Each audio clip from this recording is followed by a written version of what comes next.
Hello' everyone. আজি মই আপোনালোকৰ বাবে লৈ আহিছোঁ গমৰ লাড়ু। গমৰ লাড়ু বনাবলৈ কাৰণে কি বস্তু লাগে মই আপোনালোকক দেখুৱাই দিছোঁ। গমৰ লাড়ু বনাবৰ কাৰণে মই এটা মেজাৰমেণ্টত তাৰমানে বস্তুখিনি লওঁ। যেনেকৈ এই কাপত লৈছোঁ মই 2 কাপ আটা, আৰু এইপিনে মই লৈছোঁ বাদাম আৰু গম।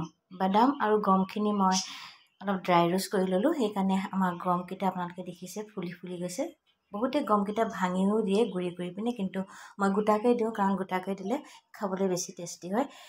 এইধৰণে মই 2 কাপ আটা লৈছোঁ গমৰ লাড়ু বনাবৰ কাৰণে, আৰু সেই মেজাৰমেণ্টত মই 1 কাপ দিছোঁ চেনি। এই চেনিখিনি মই মিক্সি জাৰত গ্ৰাইণ্ড কৰি ল'লোঁ, আৰু তাত 1 কাপ দিম মই ৰিফাইন। আপোনালোকে ইচ্ছা কৰিলে ঘিউ দিও বনাব পাৰে।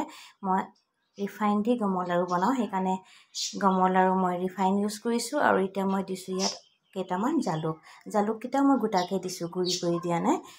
এতিয়া মই আন চাইডে তাৰমানে গেছত কেৰাহীখন পাতি দিলোঁ। ইয়াত এতিয়া মই আটাখিনি দিছোঁ অলপ ড্ৰাই ৰোষ্ট কৰিবলৈ কাৰণে। এইধৰণে মই 10 মিনিটমান ভালকৈ তাৰমানে কম চিমত আটাখিনি ড্ৰাই ৰোষ্ট কৰি ল'ম। যেতিয়া আটাৰ পৰা এটা স্মেল আহিব, তেতিয়া আমি জানিম যে আমাৰ আটাখিনি তাৰমানে ড্ৰাই ৰোষ্ট কৰা হৈ গ'ল। আৰু এতিয়া মই ইয়াত দি দিলোঁ সেই গমখিনি আৰু বাদামখিনি। লগতে মই দি দিছোঁ চেনি, গুড়ি কৰি থোৱা চেনি 1 কাপ, আৰু মই এতিয়া ইয়াত এড কৰি দিম 1 কাপ ৰিফাইন তেল। এয়া 1 কাপ ৰিফাইন তেলো মই ইয়াত এড কৰি দিছোঁ, কাৰণ মেজাৰমেণ্টটো একেবাৰে শুদ্ধ 1 কাপেই লাগিব ইয়াত গমৰ লাড়ু বনাবৰ কাৰণে ৰিফাইন। এইদৰে আপোনালোকে দিব। আৰু আপোনালোকে যদি অলপ আৰু টেষ্টি কৰিব বিচাৰে, তেতিয়াহ'লে ইয়াত অলপ আপোনালোকে গৰু ঘিউ এড কৰিব পাৰে। মই অলপ গৰু ঘিউ ইয়াত এড কৰি দিছোঁ, কাৰণ গৰু ঘিউৰ যিটো স্মেল এইটো ভাল লাগে আৰু গমৰ লাড়ুকেইটা খাই পিনে।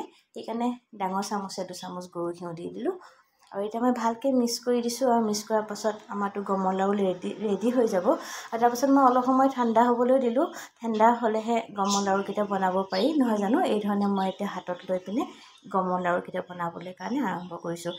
আচলতে আপোনালোকে এই ধৰণে গমৰ লাড়ু বনাবচোন। মোৰ যিটো প্ৰচেছ, সেইটো প্ৰচেছত গমৰ লাড়ু যদি আপোনালোকে বনায়, আপোনালোকৰ গমৰ লাড়ুকেইটা তাৰমানে শ্বেপটো তাৰমানে খুব ধুনীয়া হয়, একদম তাৰমানে গোল হয়। এইধৰণে জোকাৰি আপোনালোকে গমৰ লাড়ু বনাই চাবচোন এবাৰ, ভাল পাব আপোনালোকে। এইধৰণে আজি এটা সৰু ৰেচিপি আপোনালোকৰ লগত শ্বেয়াৰ কৰিলোঁ, গমৰ লাড়ু। যদি ভাল পাইছে মোৰ ভিডিঅ'টো চাই, তেতিয়াহ'লে লাইক আৰু কমেণ্ট কৰিব।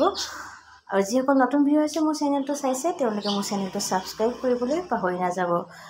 এয়ে মোৰ অনুৰোধ থাকিল। আজিলৈ আহিছোঁ। নমস্কাৰ।